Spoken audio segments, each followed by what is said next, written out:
Dallas, Texas, September 1975. A steakhouse on Mockingbird Lane.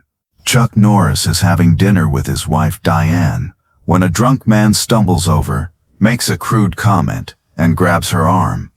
What Chuck does in the next 6 seconds doesn't end in violence. It ends in something more powerful, a lesson that the drunk man carries for 40 years and eventually passes down to his own son. This is the story of the night Chuck Norris proved that real strength is knowing when not to use it. The Cattleman's Club is an upscale steakhouse, the kind of place with dim lighting, leather booths, prices that make you think twice, clientele dressed in suits and cocktail dresses. Saturday night, 8 p.m., the place is packed, every table full, waiters moving smoothly between tables carrying expensive cuts of beef and bottles of wine. Chuck and Diane are celebrating their 10th anniversary. They've been through a lot together. Married since 1958, when Chuck was just 18, and Diane was 17, 2 kids who didn't know anything except they loved each other. They've survived military deployments, financial struggles, Chuck's grueling competition schedule, the pressures of him opening martial arts schools. Tonight is about remembering why they started this journey together. Diane looks beautiful. Dark hair, elegant dress, the smile Chuck fell in love with 17 years ago. They're holding hands across the table, talking about their 2 sons, Mike and Eric, both becoming teenagers, both showing interest in martial arts. Chuck is 35, at the absolute peak of his competitive career, retired from professional karate, but still training, teaching, becoming known in Hollywood, through Steve McQueen's recommendation. Life is good. Tonight is perfect. 3 tables away sits a group of businessmen, 5 guys in their 40s, celebrating some deal, drinking heavily. Bourbon, whiskey, beer, anything to celebrate their success. One of them, thick-set man, red face, loosened tie, keeps looking at Chuck's table. Not at Chuck, at Diane. The kind of look that makes Chuck's jaw tighten, the kind of look that reduces a woman to an object, that assumes she exists for his entertainment. Chuck notices. Of course he notices. He spent 2 decades training situational awareness, reading body language, anticipating threats. He sees the man looking, sees the way his friends are egging him on, sees the drunk confidence building. Chuck's hand tightens around his water glass, but he doesn't say anything. Diane hasn't noticed. She's telling a story about Eric's math teacher, laughing, happy. Chuck doesn't want to ruin her evening by pointing out the drunk idiot 3 tables away. The man stands up, says something to his friends that makes them laugh, starts walking toward Chuck's table. Unsteady gait, that drunk swagger where every step is a statement. Chuck's entire body shifts, subtle but complete, from relaxed husband to alert fighter. His feet plant flat on the floor, weight centered, ready to move. His hands relax, blood flow unrestricted, ready to react. But his face stays calm, neutral, because scaring Diane won't help anything. The man stops at their table, looms over it, using his height, his bulk, his presence to dominate the space. He says, loud enough for nearby tables to hear, "Well, well, pretty little thing. Your husband know you're here looking this good, sweetheart?" Drunk voice, slurred words, that aggressive friendliness that's really hostility. Diane's smile disappears. She looks uncomfortable. Pulls her hand back from Chuck's, folds her arms. Chuck says calmly, "We're having a private dinner. Please leave." The man laughs, says, "Private dinner in a public restaurant? That's not how it works, friend." He reaches down, grabs Diane's arm, says, "Come on, honey, dance with me. Your little boyfriend won't mind." That's the moment. The moment Chuck has a choice. 6 seconds to decide who he is, what kind of man he wants to be, how to handle a drunk who just made a massive mistake. Option 1, Chuck could break the man's wrist in 2 moves, put him on the floor in 3, have him unconscious in 4. Chuck knows exactly how to do it, has done it 1,000 times in training, could execute it faster than the drunk's brain could process what's happening. It would be justified. The man assaulted his wife. Any court would side with Chuck. The drunk's friends wouldn't intervene. They've sobered up enough to realize their friend just grabbed the wrong woman. Option 2, Chuck could make a scene, yell, get the manager, have security throw the man out, publicly humiliate him. Also justified, also satisfying. definitely would protect Diane from further harassment, but Chuck chooses option 3. He stands up, slowly, deliberately, no sudden movements. He's 5'10", 175 pounds, lean and compact next to the drunk's 6'1", 240-pound bulk. But something about the way Chuck stands, the way he holds himself, makes the drunk's hand loosen on Diane's arm. Survival instincts firing through the alcohol haze, warning that this is dangerous, that this is not the easy target he assumed. Chuck's voice is quiet, calm, almost gentle. Says, "Sir, you're drunk. You don't know what you're doing, but you need to let go of my wife's arm right now and walk away. Not because I'll hurt you if you don't, but because you'll regret this tomorrow, and you should stop before the regret gets worse." The drunk blinks, confused. This isn't the reaction he expected. Expected anger, confrontation, a chance to prove something. Instead he got calm, reasoned, almost compassionate. He says, "Who are you to tell me what to do?" Chuck says, "I'm the man asking you to make a good choice. Right now you can walk away, apologize to my wife, go back to your table, sleep this off, wake up tomorrow with just a hangover, or you can escalate this, and tomorrow you'll wake up with a hangover and serious regrets about decisions made tonight."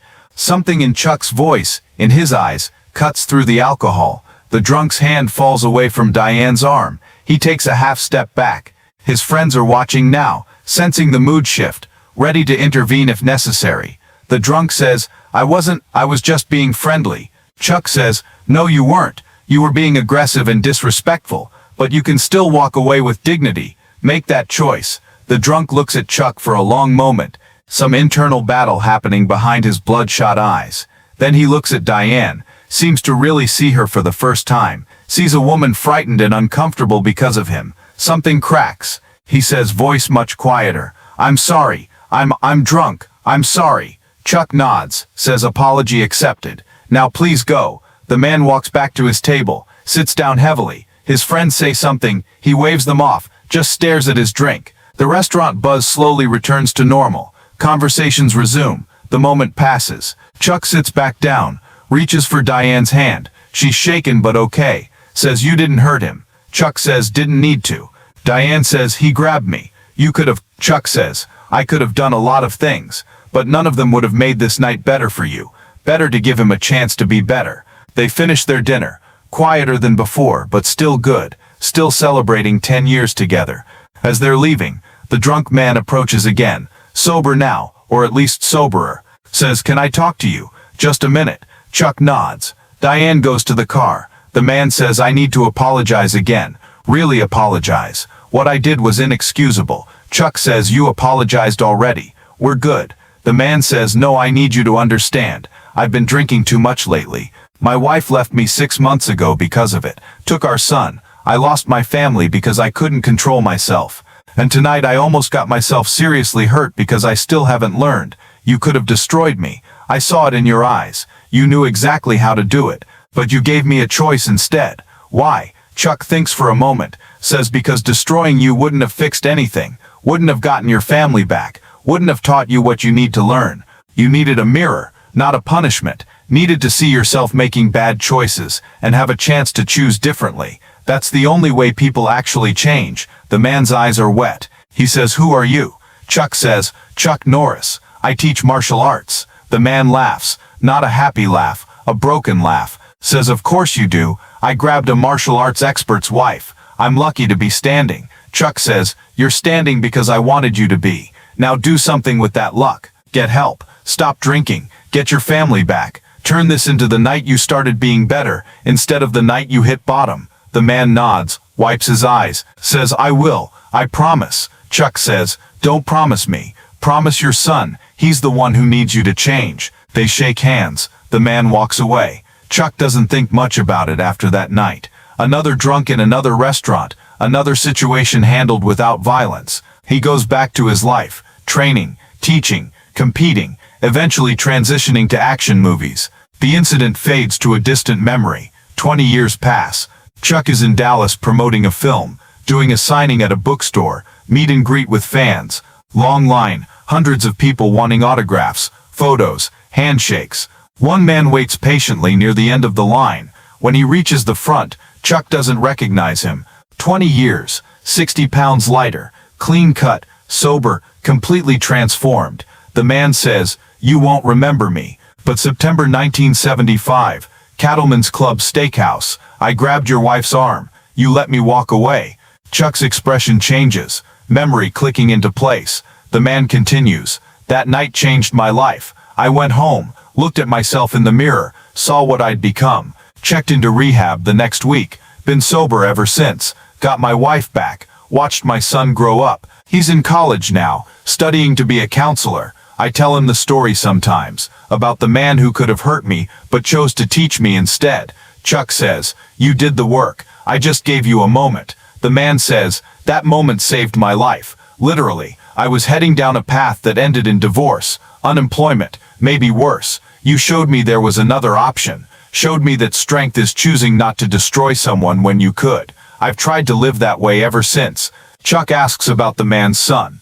The man's face lights up, says his name is David, 22 years old, wants to help people overcome addiction like his father did. Says David asks about the story all the time, wants to meet the man who gave his dad a second chance. Chuck says, "Bring him by the set tomorrow. I'm filming locally. We'll talk." The next day the man brings David, young man, earnest, serious, studies psychology and counseling. Chuck talks with them for 30 minutes between takes. Tells David his father had the courage to change. That moment in the restaurant was just a catalyst. The real work came after. Tells David that helping people means giving them space to be better, not destroying them for being their worst. David listens like he's receiving sacred wisdom. Before they leave, David says, "My dad tells me that story every year on September 15th, the anniversary of the night his life changed. He says you're the reason I have a father, so thank you for not hurting him when you could have, for giving him the chance to become the dad I needed." Chuck is moved by this, more than he expected. Says, "Your father made the choice. I just didn't take the choice away from him. That's all." The man says, "That's everything. In my world at that time, everyone was taking choices away. My wife, my employer, everyone was punishing me, judging me, giving up on me. You're the only person who looked at me at my worst and said you can still choose to be better. That's the gift. That's what saved me." They shake hands again. The man and his son leave. Chuck goes back to filming, but the encounter stays with him. 6 seconds in 1975 to not break a drunk's wrist. 20 years of ripple effects. A family saved. A son raised. A career in counseling inspired.